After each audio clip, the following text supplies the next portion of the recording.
la hermosa cascada. Cindy, hola. Hola. ¿Kevin? Kevin. ¿A dónde está Kevin? Ahí está Cristina.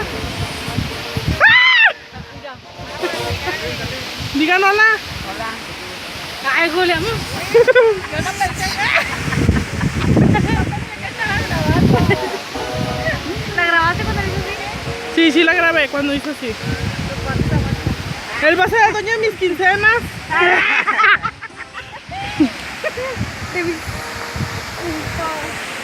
Hola, ven.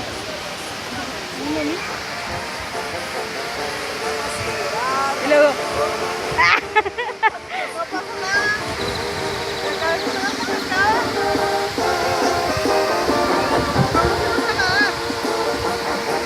Bye.